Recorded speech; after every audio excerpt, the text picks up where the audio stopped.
Now, what are the matters which can be transacted in the general meeting or which shall be transacted in the general meeting? Here, one thing is there are two types of business. We are talking the discussions, the matters as business. We are calling the matters as business.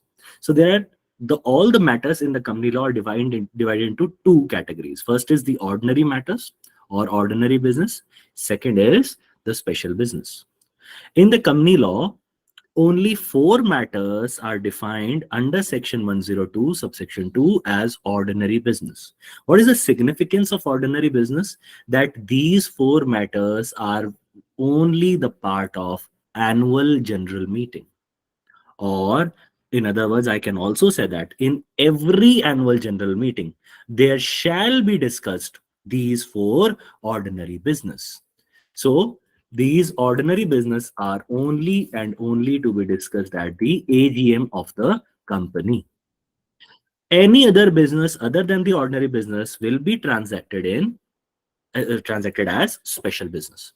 Now, one thing to be noted is in the annual general meeting there can be ordinary business, and apart from ordinary business there can be n number of special businesses also. So in every AGM, ordinary business will also be there, special business will also be there.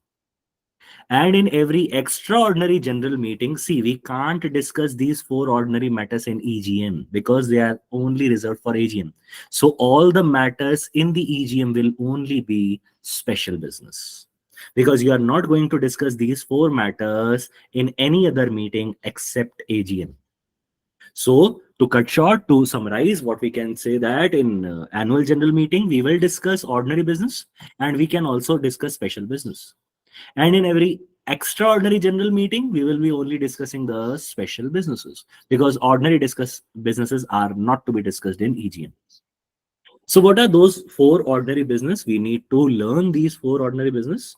Now, the consideration of financial statements, that is your trading account, P&L account, balance sheet, cash flow statements, and auditor's report and director's report. So three major documents are to be approved in annual general meeting or adopted by the members in the AGM. That is financial statements, trading P&L balance sheet, CFS, board's report, that is the director's report, and of course auditor's report. So you need to adopt the audited financial statements in the general meeting, annual general meeting. You can't approve the Shareholders can't approve the unaudited accounts. So you need to have the audited accounts ready to be presented in front of shareholders in every annual general meeting. Second is the declaration of any dividend. Now, what is any dividend? Here, any dividend means the declaration of dividend is how the dividend is declared. Let me tell you. The board of directors proposes the dividend, and the final declaration of that proposed dividend is made by the shareholders in the annual general meeting. In the annual general meeting, this dividend is known as the final dividend of the year. And in every annual general meeting, we will be final dividend. And what is interim dividend? The dividend which is declared between any two annual general meetings is known as interim dividend. Who is the authority to declare the interim dividend between the year? Board of directors. So board of directors will not ask the shareholders before declaring any interim dividend. So is the authority to declare the interim dividend? Board of directors between the year. And who is the authority to declare the final dividend? The shareholders in the annual general meeting only. So the final dividend will be only recommended by the board of directors. And the final declaration of the final dividend will be made by the shareholders only in the annual general meeting. And between two annual general meetings at any point of the year, the directors may declare interim dividend. So this is the what here the ordinary business is signifying. The declaration of any dividend means final dividend by the shareholders.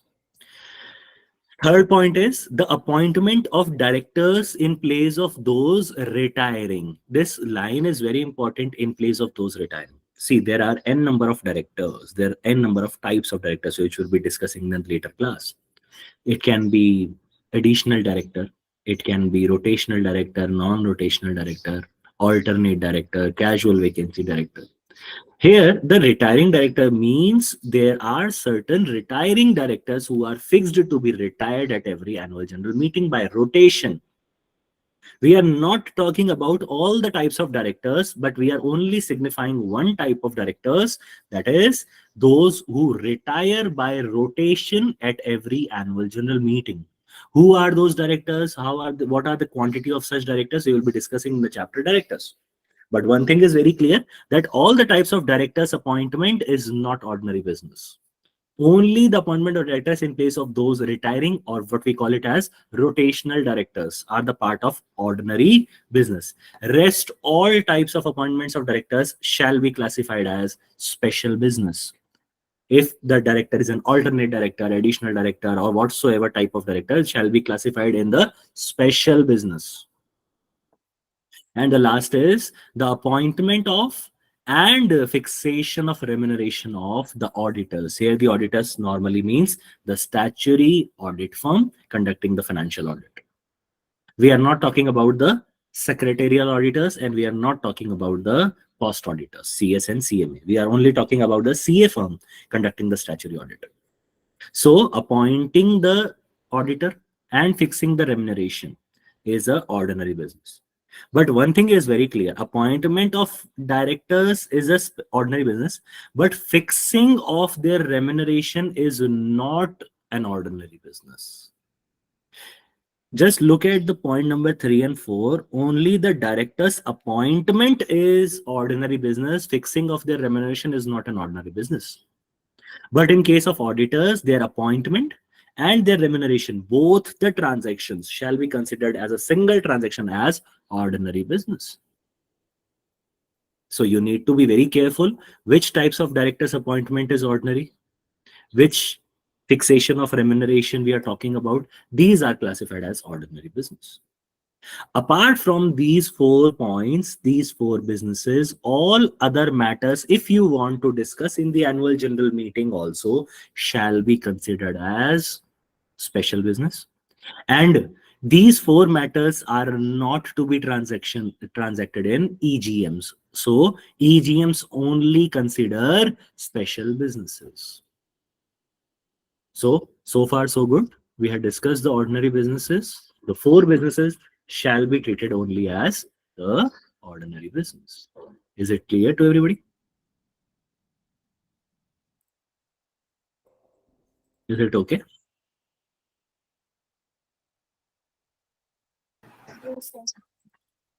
Now, the next thing we have is requisites of a valid meeting. How do we call a meeting as a valid meeting? Firstly, the meeting shall be properly called, properly convened, and properly conducted. These 3 words are entirely different. Call means the calling of the meeting. Who is the authority to call the meeting? That is the board of directors, by serving proper notice to the members. So the meeting, that is, we are talking about both. Where the meeting word is mentioned, we are talking about both AGM and EGM. So it must be called by the board of directors by issuing a proper notice according to the prescribed section. The meeting shall be properly convened. Convened means the process of convening of the meeting shall be proper. That means in the meeting, the quorum shall be present, the chairman must be present, and the proxies, legal formalities have been properly complied with. We will be discussing each and everything. And the meeting shall be properly conducted. That means the businesses must be validly transacted. That is, whatsoever resolution, ordinary resolution, special resolution, or unanimous resolution is asked by the law, you need to pass those particular resolutions in the general meeting. Either by, we will be discussing these points, the show of hands, the polls, the e-votings, and the postal ballots. These are the types of voting. These 4 are the methods of voting. And of course, you need, if the meeting is properly conducted, you need to have a proper records of the meeting, which we call it as minutes. Minutes are the proper records of the summary of the meetings. You need to prepare the proper minutes. So the first thing we have is annual general meeting. As the name indicates, this meeting is conducted annually, one single time every year. So section 96 defines the annual general meeting, how it is conducted, what are the legal procedures. See, section 1 provides that every company other than OPC, that means every private company and every public company, shall in each year, here the word year means what? The financial year or calendar year. And it is according to your law, it is according to your General Clauses Act. Read with the interpretation of statutes, rules. Whenever you find the word year, the first preference or the first interpretation will be calendar year. Until and unless the word financial year is used, the word year will be meaning the calendar year according to the rules of interpretation. So we are applying the same rule of interpretation here also, that other than one person company, that is each and every private company and public company, shall in each calendar year, hold in addition to other meetings. What are these additional other meetings? EGMs. No matter how many EGMs you can conduct in a meeting, in addition to that EGMs, you need to conduct a general meeting as annual general meeting. Matlab, one general meeting in each year means calendar year. So in each calendar year, you need to conduct one annual general meeting and specify the meeting as such, as what? As annual general meeting in its notices. So you need to issue a proper notice calling the annual general meeting in each year, in each calendar year, at least once. So there will be one annual general meeting in every calendar year. And not more than, this is important, not more than 15 months shall elapse between the date of AGM and that of the next. That means the maximum gap between two annual general meetings shall not be more than 15 months. So say for example, if you had conducted a meeting in June this year, so after that July, August, September, in the next year, 15 months means from this June to next June, then July, August, September. In the next year, before September, you need to conduct your annual general meeting. So in two AGMs, there shall not be a gap of more than 15 months. However, in the case of first general meeting, proviso says an exception or an additional condition. The additional condition is that in the first annual general meeting, that is since incorporation, once you complete your first financial year, then after the completion of first financial year, you need to conduct your first annual general meeting. It shall be held within 9 months from the closure of first financial year. That is till December. If your first financial year is closing on 31st March, then 9 months will be till December. So you need to conduct the first AGM till December. And in any other case means all the subsequent annual general meetings will be within 6 months from the date of financial year. That is up to 30th September. 6 months from 31st March is 30th September. So it is very much clear that the first annual general meeting, for the calculation of first meeting, I don't have to see the 15 months gap because I don't had the previous meeting. We are conducting the first meeting. So the first meeting will be conducted within 9 months from the financial year. That is up to December. And after that, we need to see two conditions after every closure of financial year. First condition is from the last AGM, maximum 15 months are allowed. And from the previous closure of financial year, that is from 31st March, only 6 months is allowed. So long story short, you can have a maximum of 15 months gap from last AGM or 6 months gap from the last financial year, whichever is earlier. Because there are two conditions. To satisfy both the condition, we need to have the earlier condition to be satisfied. Simple.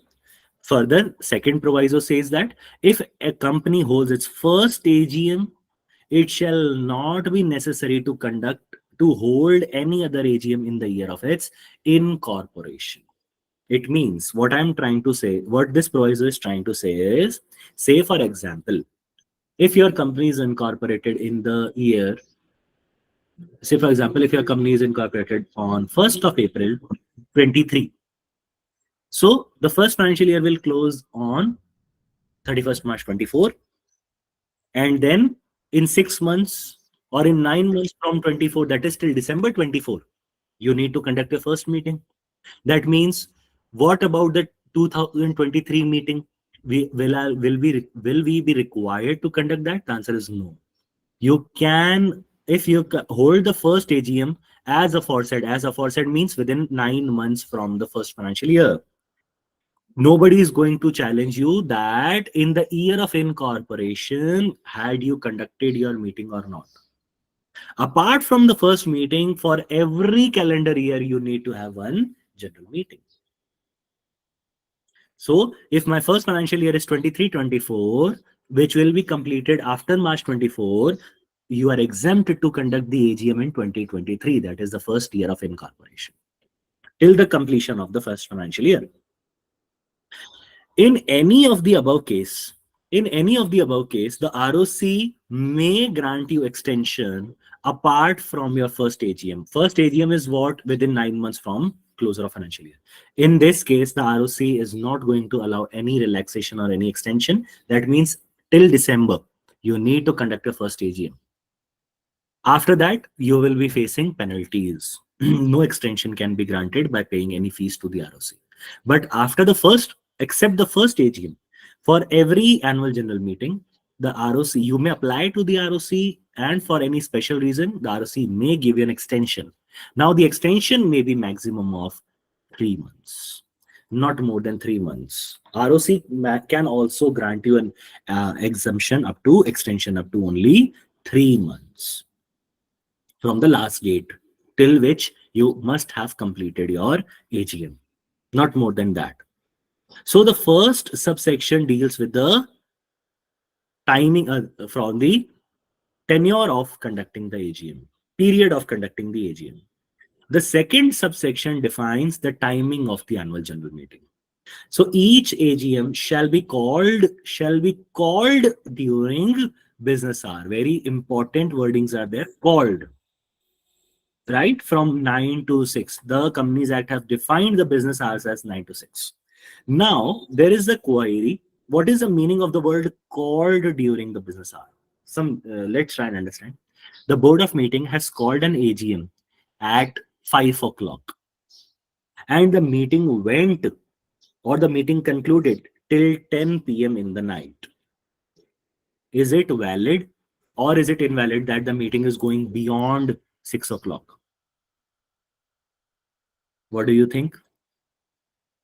Should the meeting be completed by 6 p.m. or it needs to be only called till 6 p.m.? The wording is it shall only be called till, it shall only be called during business hours. That is, if I am calling at annual general meeting at 5:55 p.m. also, and conducting the meeting or concluding the meeting till 11 o'clock in the night, my meeting is valid.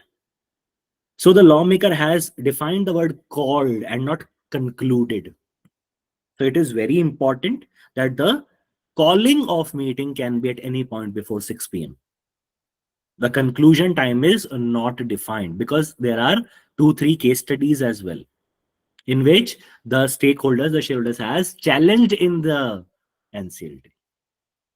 And the ministry has clarified this as well, that only the word called is mentioned till 6 p.m. You need to call the meeting in the notice till 6 p.m. Or we can say you need only to start the meeting before 6 p.m. Conclusion can be till midnight, till 1 o'clock, 2 o'clock, 3 o'clock in the night. There is no definition of the word conclusion. Right? So first things first, you need to call the meeting between 9 a.m. to 6 p.m. on any day except national holiday. See, many a times I had seen the law students to getting confused in the words public holiday versus national holiday. You, unfortunately, the law graduates and even the law interns are not well versed between the difference between, even the law qualified in practicing advocates are not clear about the word public holiday versus national holiday. Public holiday, bank holiday, as per Negotiable Instruments Act and all that stuff is different. National holiday is something related to India. And only 3 days in the year are defined by the constitution as national holiday. That is 15th August, your Independence Day, 26th January, that is your Republic Day, and 2nd October, that is Gandhi Jayanti. Don't mix these 3 national holidays with any kind of public holiday or bank holiday. And in the section 96, calling of AGM is only prohibited on these 3 national holidays. Apart from these national holidays, you may call your meeting any point of day in the country. So many a times the question is asked whether we can call the meeting on Sunday. Yes, you can call your AGM on Sunday. It is a bank holiday. That is not a national holiday. Right? Sunday is not your national holiday. We can call the meeting on Diwali, Holi, Ramzan, Eid. Yes, they are not national holidays. National holidays are only 3 as per your law: 15th August, 26th January, and 2nd October. That's it. Apart from it, you can call the meeting on any day, including Sunday, Monday, whatever. Because many times we take your internship interview or job interview, and we make you more confused by talking like, can we call the AGM on Sunday? Yes, we can call the meeting on Sunday. Nowhere it has been prohibited. Right? It shall be held at any day excluding national holiday. And what will be the venue? It shall be held either on the registered office, the main address of your company, or at any other place within the city or town or village. Outside the city, not allowed.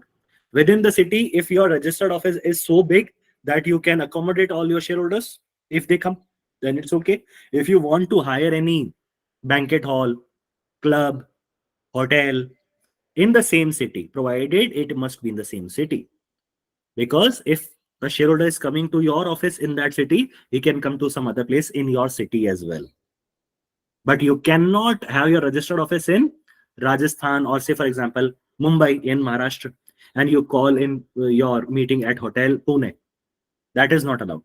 In the same city, you can call your meetings in any, because as a matter of practice, when the shareholders are so many, practically the public companies or even the big private companies call the meetings in hotels, clubs, good restaurants, auditoriums. Right? In Delhi, many times it has been seen that Bill Auditorium, this auditorium, that auditorium, this is actually occupied by the shareholder, by the companies for conducting their annual general meeting. But the only condition is it must be in the same city. So can we conduct a meeting in any hotel or any auditorium? Yes, in the same city. So it is up to the company whether it want to call it in the registered office, or it can call it within the same city, not outside the same city. Simple. Of course, the AGM of an unlisted company may be held. Proviso. There is a proviso that the AGM of the unlisted company may be held at any place in India. In India, we are talking about any other place in India. Not only the same city, but even in India, anywhere in India. If the consent of the members, of all the members, 100%, that is unanimous resolution of the members, if you have taken, then the general meeting AGM can be conducted anywhere in India. But advanced approval, unanimous approval of all the members needs to be required. And that too only in the case of unlisted company. In the case of listed company, these provisions are not applicable. Simple. So this is the calling of annual general meeting. So far, so okay.